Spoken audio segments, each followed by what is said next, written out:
My name is Marcus Whitfield, and I am 61 years old. And for 3 years, I did not speak to my son because he told me he was gay. And I want to tell you exactly what happened the day I found out he had already gotten married without me. Because it is the story of how I lost my son, and then had to spend 2 years earning him back, one small broken piece at a time. It started on a Sunday afternoon in October when I drove out to my daughter's place for what she called a family lunch. The kind of thing she organized every few months to keep the family from drifting apart the way families do once the kids grow up and scatter across the country. And I remember I brought a bottle of the cheap red wine I always bring because I never learned anything about wine and never cared to. And I remember Diane, my daughter, met me at the door with a look on her face that I should have paid more attention to, a kind of careful, testing look, like she was checking whether I had softened at all since the last time we'd all been in a room together. I hadn't seen my son Jason in almost 2 years at that point, not since the blow-up at Christmas when I said things I still think about at 3 in the morning, ugly things. Things a father should never say to his own child. And Diane had spent those 2 years trying to build little bridges between us, small phone calls, forwarded photos, casual mentions of how he was doing. And I mostly ignored them because I was too proud and too stubborn, and too scared of what it would mean to admit I had been wrong about something so big. So when I walked into that lunch and saw my son's wife standing in the kitchen, I want to be honest and tell you my first reaction was not warmth. It was confusion, because I did not know Jason had a wife. I did not know Jason had gotten married at all. And for one strange second I thought maybe Diane had set me up, that this woman was a girlfriend I hadn't heard about, until Jason walked in from the back porch with his arm around the shoulder of a tall man with kind eyes and a nervous smile. And Diane said, very carefully, "Dad, this is Adam, Jason's husband," and the room went so quiet I could hear the refrigerator humming. I stood there holding my cheap bottle of wine like an idiot, and I said the first thing that came into my head, which was, "When did you two get married?" And I still remember Adam's face when he answered, because he wasn't trying to be cruel. He was just telling me a fact, the way you'd tell someone the time. And he said, "Oh, we already got married. It was last spring. Just the two of us in a courthouse and two witnesses we found in the hallway." And something in me cracked wide open right there in my daughter's kitchen, because my son had gotten married and I had not been there. I had not walked him anywhere. I had not given a toast. I had not even known the date, and the worst part, the part that took me the longest to admit to myself, was that it was entirely my own doing, because Jason had not hidden his wedding out of cruelty. He had hidden it out of self-preservation. Because the last time he had tried to include me in something that mattered to him, I had made him feel like garbage for existing. Let me back up, because you need to understand how we got to that kitchen, how a father and son who used to spend every Saturday morning at the hardware store together, who used to fish off the same dock every summer, who used to have a relationship I genuinely believed was close, ended up as strangers who found out about each other's biggest life events secondhand. Jason came out to me and his mother, my wife Carol, when he was 22, home from college for winter break, and I did not react the way I like to imagine I would have if I'd had any decency in me at the time. I did not yell, I want to be clear about that. I did not throw him out of the house that same night the way some fathers do, but I went cold. I went distant. I started finding reasons to leave rooms he walked into. I stopped asking him questions about his life the way I used to. And worst of all, I said something to him about a month later, half drunk at a barbecue with some of my old buddies from work. Something about how I hoped this was a phase. Something about how disappointed I was. Something I will not repeat here because repeating it feels like giving it more air than it deserves. And Jason heard every word of it because he was standing right behind me. And he left that barbecue and did not come back to our house for over a year. Carol tried to talk sense into me during that year, more times than I can count. She'd sit across from me at the kitchen table and ask me what exactly I thought I was protecting by being cruel to our own child. what exactly I thought I was going to gain by making him feel unwanted in his own family. And I would get defensive and talk about tradition, and about what I grew up believing, and about how hard it was for a man my age to just flip a switch on beliefs I'd held my whole life. And she would look at me with this expression of pure exhaustion and say, "Marcus, he is still our son. None of that has changed. The only thing that has changed is you found out something true about him." And I would nod along like I understood, but I did not really let it sink in, not for a long time. Jason moved to another city for work, partly for the job and partly, I think now, to put real distance between us. And over the next few years, we had what I would call a technically functioning relationship. A phone call on his birthday, a card at Christmas, the bare minimum required to say we were still in each other's lives, and every single interaction had this thin layer of ice over it, like we were both terrified of what would happen if we actually said what we were thinking. He met Adam about 4 years ago, and I heard about Adam the way you hear about weather in another state, secondhand from Diane, who actually made the effort to visit her brother and get to know the man he was building a life with.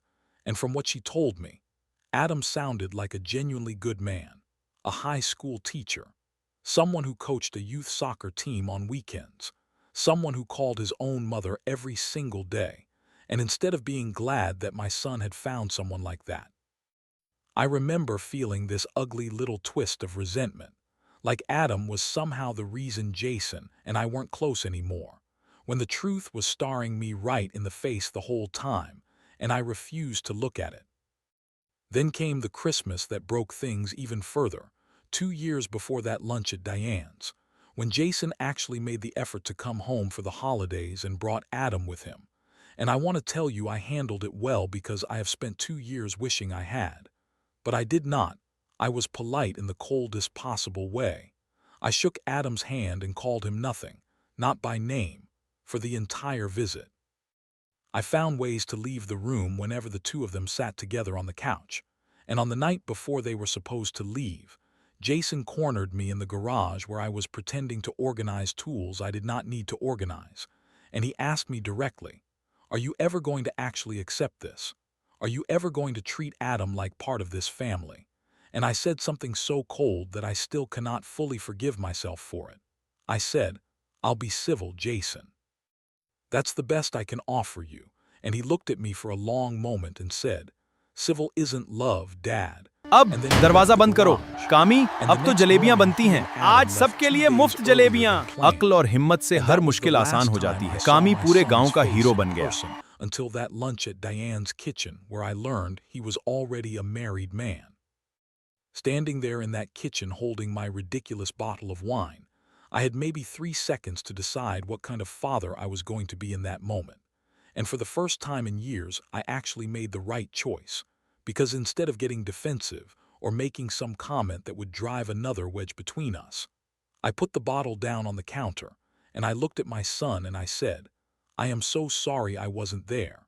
And I meant it more than I have meant almost anything in my life. And Jason's face did something complicated, relief and hurt and disbelief all tangled together. And he said, quietly, "You weren't invited, Dad, because I didn't think you'd want to be there. And honestly, I didn't know if I wanted you there either." And that honesty hurt worse than any accusation could have, because it was true, because I had spent years training my own son to expect nothing from me. And now I was standing in a kitchen paying the bill for that training. Adam, to his enormous credit, did not make things harder than they already were. He actually stepped forward and shook my hand again like we were starting fresh. And he said something I will remember for the rest of my life. He said, "Mr. Whitfield, I know this is a strange way to meet officially, but I love your son very much, and I would like the chance for you to actually know me, if you're willing," and something about the plainness of that offer. No anger in it, no bitterness, just an open door. Made me feel about 2 inches tall and also strangely grateful, because I did not deserve an open door, and he gave me one anyway. That lunch was the longest afternoon of my life in some ways, because everyone was being so careful. Diane kept steering conversation toward safe topics. Carol kept glancing at me with this look that was half hope and half warning, like she was silently telling me, "Do not blow this, Marcus. You don't get many more chances like this one." And I sat there trying to actually listen instead of waiting for my turn to talk, which is something Carol had been telling me to do for 30 years of marriage, and I was only now, at 61, starting to figure out how to do. I learned things that afternoon I should have known years earlier. I learned Adam taught 10th grade biology and had wanted to be a teacher since he was 12 years old because a teacher had helped him through his own parents' divorce. I learned he and Jason had actually met at a hiking group, of all places, because Jason had taken up hiking as a way of clearing his head during the loneliest years after he came out to me, which was its own gut punch. Realizing my rejection had literally sent my son out into the woods looking for peace, and I learned that their courthouse wedding had been small on purpose, not because they were ashamed, but because Jason had been so burned by family reactions that he wanted the day to be just about the two of them and a few close friends who had never once made him feel like he had to defend his own existence. After that lunch, I did not magically become a perfect father. That is not how any of this works. Healing does not happen in one afternoon, no matter how good the conversation is. But I did make a decision in my truck on the drive home that day, alone with my hands on the wheel and my eyes stinging in a way I was not proud of, that I was done being the reason my son flinched when he thought about calling home. I started small, because I did not trust myself with big gestures yet. I sent Jason a text that same night, just a short one, saying I was proud of him and Adam and that I hoped, if he was willing, I could take both of them to dinner sometime soon. And I remember staring at my phone for 2 hours waiting for a reply that did not come until the next morning. A short reply just saying, "Let's see how it goes," which was not warm, but it also was not a door slamming shut. And I took it as the small opening it was. Over the following months, I did the actual work that I should have done years earlier. I read things Diane sent me, articles and a couple of books about parents reconciling with LGBTQ children. And at first I resented having to do homework just to love my own son properly. And then I got honest with myself and realized the resentment itself was the problem, because loving people properly is not supposed to be effortless, especially when you have spent years building bad habits around that love. I started calling Adam directly instead of only through Jason. Awkward calls at first, stiff and short, but I asked him actual questions about his life, and I made myself actually listen to the answers instead of just waiting to change the subject. And slowly, so slowly I almost did not notice it happening.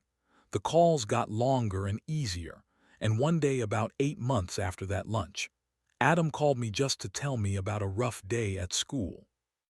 The way you'd call a father-in-law you were actually comfortable with, and I realized somewhere in there he had started treating me like family, even though I had done so little to deserve it for so long. Jason was harder to win back, and rightly so, because Adam had never been the one I'd hurt directly. Jason had. Jason was the one who had heard those words at the barbecue. Jason was the one I had gone cold on for years. Jason was the one who had learned to expect the bare minimum from his own father. And trust like that does not come back just because you send a nice text message and read a few articles. There was a night about 10 months after the lunch when Jason finally called me. Not Diane relaying something, not a group text, just Jason calling his father directly for the first time in years. And he was upset about something unrelated to me, a difficult situation at his job. And he called me the way you call a parent when you actually need one. And I remember sitting very still and just listening, not trying to fix it right away, not making it about myself. Just being present the way Carol had been telling me to be present my whole life. And when we hung up an hour later, Jason said something before he went. He said, "Thanks, Dad. I needed that." And I sat in my kitchen afterward and cried in a way I had not cried since I was a boy myself, because those 4 words meant more to me than almost anything else in my life at that point. About a year and a half after that fateful lunch, Jason and Adam decided to have a real ceremony, a proper one this time, with family and friends and vows read out loud in front of everyone, not because they needed it for themselves. They told me they were already married in every way that mattered to them, but because they wanted their families to have the chance to actually witness and celebrate their commitment the way families are supposed to get to do. And Jason called me himself to ask if I would be willing to be there. And then, and this is the part that still undoes me every time I think about it, he asked if I would consider standing up and saying a few words, not as a formality, but because he said, and I am quoting him as closely as I can remember, "I want people to hear from you that you're proud of me, Dad. I think I've been waiting to hear that in public for a long time." I spent 3 weeks writing and rewriting what I wanted to say, throwing out draft after draft because everything I wrote sounded अब either too दरवाजा stiff बंद or करो। too much कामी, like an अब तो apology जलेबियां tour बनती that हैं। would make the आज day सबके about लिए my मुफ्त guilt जलेबियां। instead of about their अक्ल और love. हिम्मत से हर And मुश्किल आसान हो eventually, जाती है। Carol कामी sat पूरे me गांव down का and हीरो बन told me गया। to just write the truth plainly, without trying to make myself look good or bad, just the truth. And so that is what I did. On the day of the ceremony, which they held in a small garden behind Adam's sister's house, string lights strung between the trees and folding chairs set up in careful rows, I stood up when it was my turn, and I looked out at maybe 40 faces, most of whom I did not know well, friends of theirs from hiking groups and Adam's fellow teachers and Jason's coworkers. And I said that for a long time I had let old fear disguise itself as principle. That I had told myself I was standing for something when really I was just standing in my own son's way, and that I was there that day not because I had earned the right to stand up in front of everyone, but because my son had generously given me a second chance I did not deserve. And I said that Adam had shown more patience and grace toward me than I had any right to expect, and that if my son had chosen a man capable of that kind of grace, then my son had chosen well. And I said the words I should have said years earlier in a garage full of tools I did not need to organize. I said, "Jason, I am proud of you. I have always been proud of you. I was just too afraid and too stubborn to say it when it mattered most. And I am sorry it took me this long, and I love you. And I love Adam. And I am grateful every single day now that you both still let me be part of your lives." I will not pretend the whole garden burst into applause like something out of a movie. But I remember Carol crying next to me, and I remember Diane squeezing my hand hard enough to hurt, and I remember looking at Jason and seeing him cry too, not the tight, controlled tears of someone holding something back, but the kind that comes when something finally gets to land after being held at arm's length for years. And Adam came over afterward and hugged me for a long time and said, "Thank you for finally seeing him." And I did not have a good answer for that except to hug him back and say, "Thank you for waiting for me to catch up." It has been almost a year since that ceremony now, and things between Jason and me are not perfect. We are still building trust that took years to break and will take time to fully repair. But we talk every week now, real conversations, not the thin surface ones we used to have. And last month Jason and Adam invited Carol and me out to their place for a weekend. And I helped Adam fix a leaking faucet in their kitchen, the way I used to help Jason with little home projects when he was a teenager. And Jason stood in the doorway watching the two of us work, and he had this look on his face, this quiet, careful hope, like he was allowing himself to believe that maybe, finally, his father and his husband and his whole family could actually exist together without anyone flinching.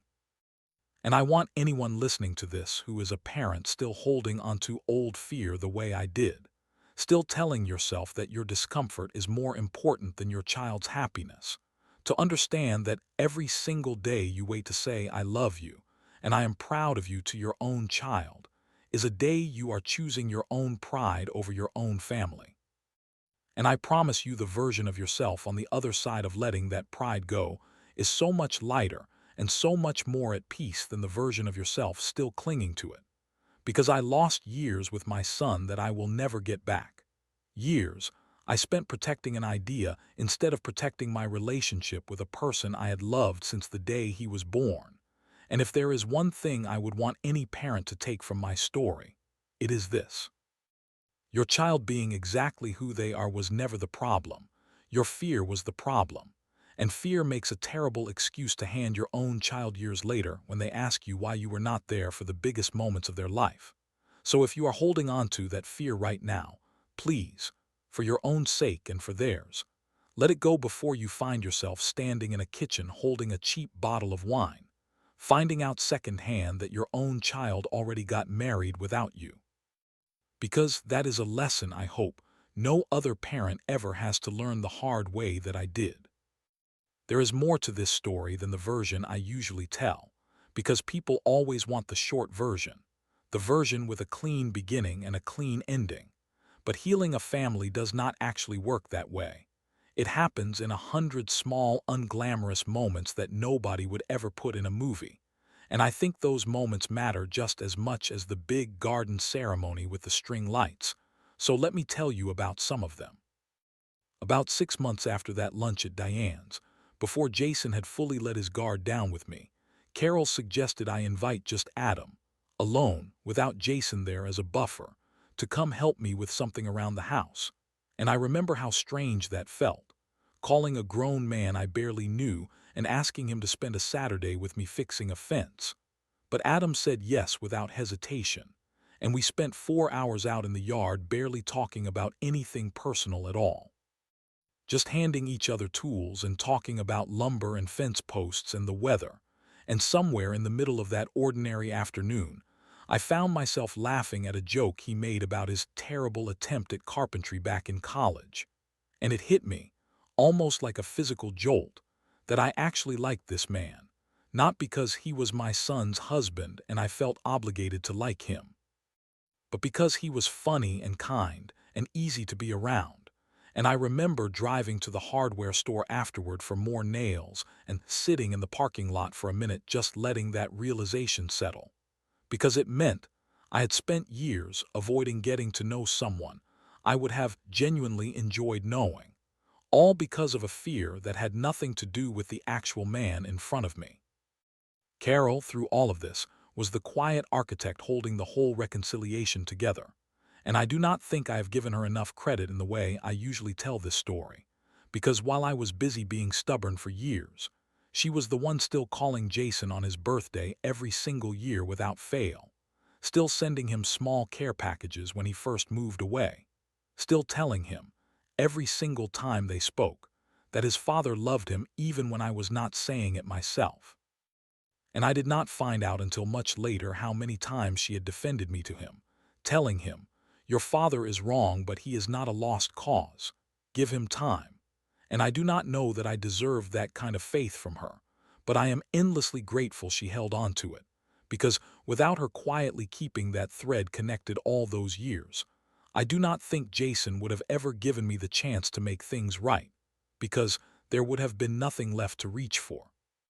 There was another moment, about a year after the lunch, that I think about often, when Jason and I went fishing together for the first time in almost 5 years, just the two of us, at the same lake we used to go to when he was a teenager, and I was terrified the whole drive there that it would be awkward, that we would sit in a boat in silence with nothing to say to each other. But instead something strange and wonderful happened. The old rhythm we used to have came back almost on its own. The comfortable quiet of two people who know how to just exist together without needing to fill every silence. And about 2 hours in, with no अब real दरवाजा बंद करो। Jason कामी, started अब तो talking, जलेबियां बनती हैं। really आज talking, सबके लिए मुफ्त about how जलेबियां। scared he had अक्ल और been in हिम्मत से college, हर मुश्किल worrying आसान about हो how I जाती है। would कामी react पूरे if he गांव का ever हीरो told बन me the गया। truth about himself. How he had rehearsed that conversation in his head probably 100 times before he actually had it. How he used to lie awake wondering if there was a version of the conversation where I would just hug him and tell him nothing had changed. And how devastating it was when the real conversation went nothing like that hopeful version he had imagined. I did not try to defend myself while he talked. I just listened, the way I had been practicing. And when he was done, I told him the truth, which was that I wished more than almost anything that I could go back and be the father in that hopeful version he had imagined, that I could go back and hug him the way he needed and tell him nothing had changed, because nothing about who he actually was had ever needed to change. The only thing that had needed to change was me. And I told him I understood if it took him a long time to fully trust that I meant it. And he was quiet for a while after that, just watching his line in the water. And then he said something I will never forget.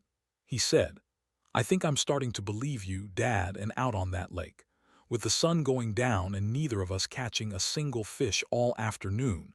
It felt like the best day we had spent together in over a decade." When it came time to plan the garden ceremony, Jason asked me to help with something small but meaningful to him.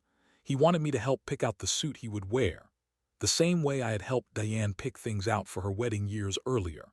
And we spent an entire Saturday afternoon in a men's shop downtown, him trying on different jackets while I sat in one of those uncomfortable little chairs they always have in those stores, offering opinions he sometimes took and sometimes laughed off.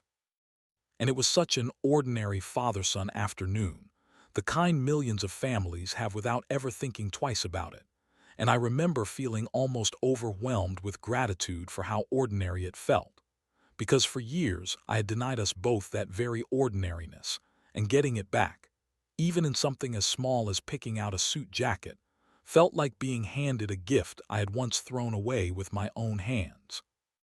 Adam's parents came to the ceremony too, and I sat with his father, a quiet, gentle man named Harold, during the reception afterward. And Harold told me something that stuck with me. He said he and his wife had struggled with their own fears when Adam first came out to them, not out of malice, he said, but out of simple unfamiliarity, not knowing what this would mean for the life they had pictured for their son. And he said the turning point for him had been realizing that the life he had pictured was never actually Adam's life to begin with. It had always only been a picture in his own head. And once he let go of that picture and actually looked at his son, he saw someone happy and whole and building a beautiful life, and there was nothing left to grieve at all. And hearing another father describe almost the exact same journey I had been on made me feel less alone in my own failures, and more hopeful about what was possible on the other side of them. The ceremony itself was simple in the best way. No elaborate production. Just Jason and Adam standing under an arch of white flowers that Adam's sister had spent all morning weaving together, reading vows they had written themselves, vows full of small specific details that only two people who truly know each other could have written. Jason mentioning the terrible instant coffee Adam always insisted on making on camping trips. Adam mentioning the way Jason always hummed off-key while doing dishes. And I remember thinking, sitting there in my folding chair, that this was what real love actually looked like up close, not the abstract thing I used to argue about at barbecues with men who knew nothing real about my son's life, but this specific, ordinary, deeply known love between two particular people who had built something lasting together despite every obstacle, including me. After the ceremony, during the reception under those string lights, Jason found me sitting alone for a moment near the edge of the garden, and he sat down next to me and did not say anything for a while. And then he said, "Thank you for today, Dad," and I told him he did not need to thank me, that if anything I owed him thanks for letting me back in after everything. And he shook his head and said something I still carry with me. He said, "Everyone deserves the chance to grow, Dad." I just had to decide if I believed you actually had, and I'm glad I did, because watching you up there today, I finally got to have the father I always hoped was somewhere underneath all that fear, and I did not trust myself to speak after that. So I just put my arm around my son's shoulders the way I used to when he was small, and we sat together and watched Adam laughing with his soccer team kids who had come to celebrate. And for the first time in years, I felt like our family was actually whole again, not fixed perfectly, not without scars, but whole in the way that matters, present, honest, and no longer built on things left unsaid. These days, when people ask me for advice about a child who has come out to them, I tell them what I wish someone had told me plainly all those years ago, that your discomfort is not more important than your child's authentic life, that principles which cause you to reject your own flesh and blood are not principles worth keeping, and that the only thing waiting on the other side of acceptance is more love, never less. Because I have more love in my life now than I ever had during those years, I spent guarding a version of pride that cost me my son's trust and nearly cost me his entire life. I think about that afternoon in Diane's kitchen often, the cheap bottle of wine sitting forgotten on the counter, the sound of the refrigerator humming in the silence, the moment Adam told me so plainly that they were already married. And I am grateful now, genuinely grateful, that it happened the way it did, because it was the moment that finally cracked me open enough to let real change in. And if I had to lose that wedding day to gain everything that came after it, the fishing trips and the fence-building afternoons and the suit shopping and the quiet Sunday dinners we have now almost every week, then I will take that trade every single time, because I got my son back, and I got to know the man he loves, and I got a second chance at being the father I always should have been from the very beginning. And there are not many gifts in this life greater than that.